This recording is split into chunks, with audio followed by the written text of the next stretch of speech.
બધાને જય શ્રી કૃષ્ણ, જય માતાજી। તો મિત્રો, આજે તમને ખબર છે આજે આપણે શું બનાવવાના છીએ?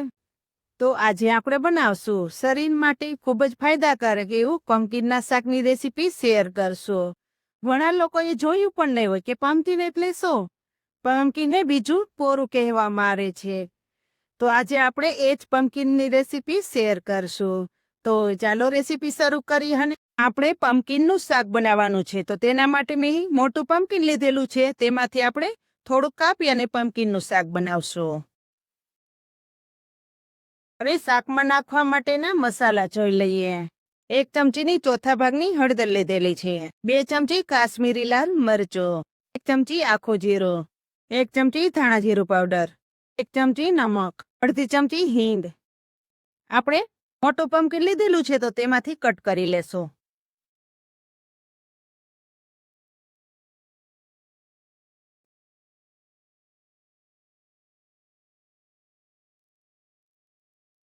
જુઓ, કાઢી લેશું। આમાં ધારવાળું ચાકુનો જ ઉપયોગ કરવાનો।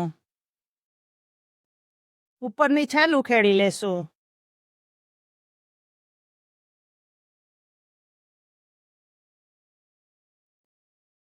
આ છાલનો ભાગ એ બહુ કઠણ હોય છે। હવે ટુકડા કરશો। નાના પણ નહીં અને મોટા પણ નહીં, બહુ મીડિયમ સાઈઝના ટુકડા કરશો। આ રીતના બધાય ટુકડા કરશો, જેથી કરીને ઝડપથી કળી જાય।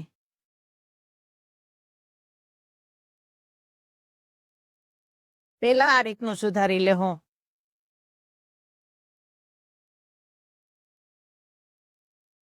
બધું પમ્પકિન આ રીતનું સુધારી લીધું છે, તો હવે વઘાર કરીશું।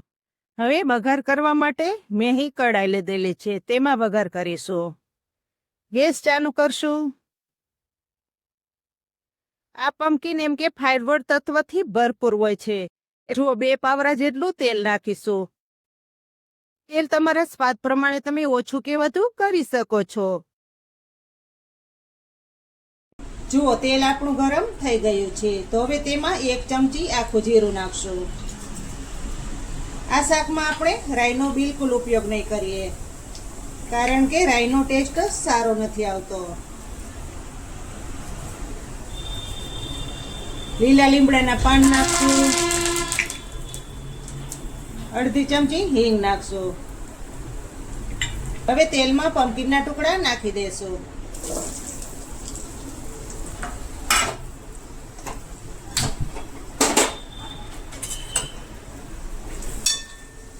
હવે આ રીતનું મિક્સિંગ કરી લેશું।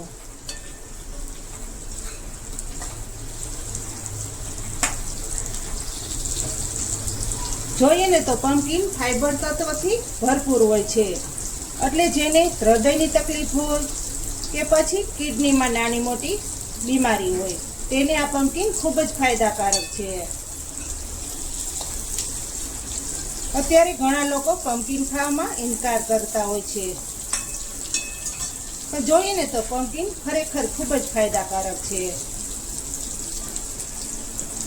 બધાયને અઠવાડિયામાં 1 વાર તો પમ્પકિનનું શાક ચોક્કસ ખાવું જોઈએ। હવે બાકીના મસાલા કરશો। પમ્પકિન પીળા કલરનું હોય છે, એટલે આપણે ટેસ્ટ પ્રમાણે થોડીક હળદર નાખશું।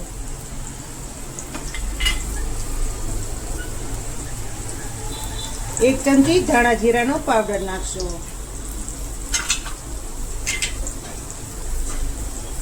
અડધી ચમચી જેટલું નમક નાખશું। સ્વાદ પ્રમાણે નમક નાખવાનો।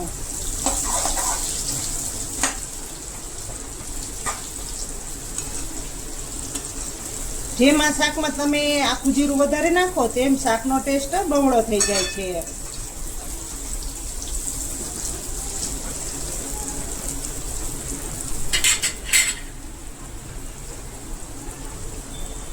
આપણે ઉપરથી થાળી ઢાંકી દેશું અને ઉપર પાણી નાખી દેશું।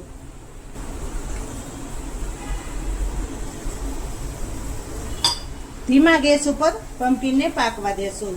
પછી જેટલો રસો આપણે ખાવો હોય તેવો તેટલું પાણી નાખીશું. મિત્રો હવે શાકને જોઈ લઈએ. જેમ શાક વરાળમાં પાકશે તેમ શાકનો ટેસ્ટ 100% વધી જશે. જુઓ 50% શાક ગળી ગયું છે. થોડું પાકશે એટલે પૂરેપૂરું શાક ગળી જશે.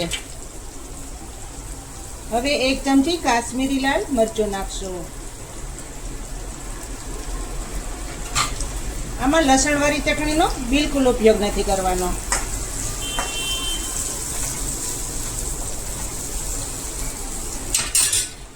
હવે આપણે થાળીમાં જે ગરમ પાણી હતું તે જ શાકમાં નાખીશું.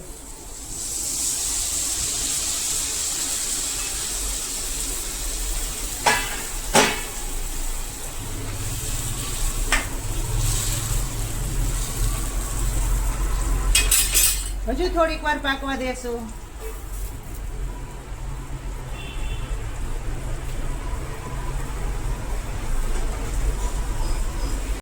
જુઓ મિત્રો, હવે શાકને જોઈ લઈએ. જુઓ, જોઈ શકો છો ને, જોતા જ ખાવાનું મન થાય તેવું પમ્પકિનનું શાક તૈયાર થયું છે. જુઓ, એ બિલકુલ શાક ગળી ગયું છે. હવે ગેસ બંધ કરી દેશું અને આમાં લીલા ધાણા નાખી દેશું.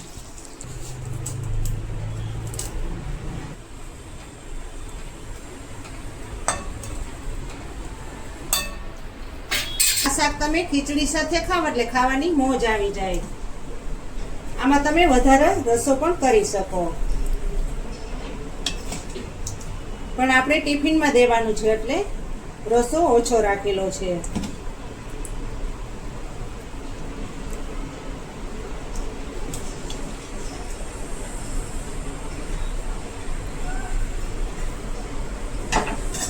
તૈયાર થઈ ગયું છે મિત્રો, શરીરના સ્વાસ્થ્ય માટે સારામાં સારું એવું પમ્પકિનનું શાક.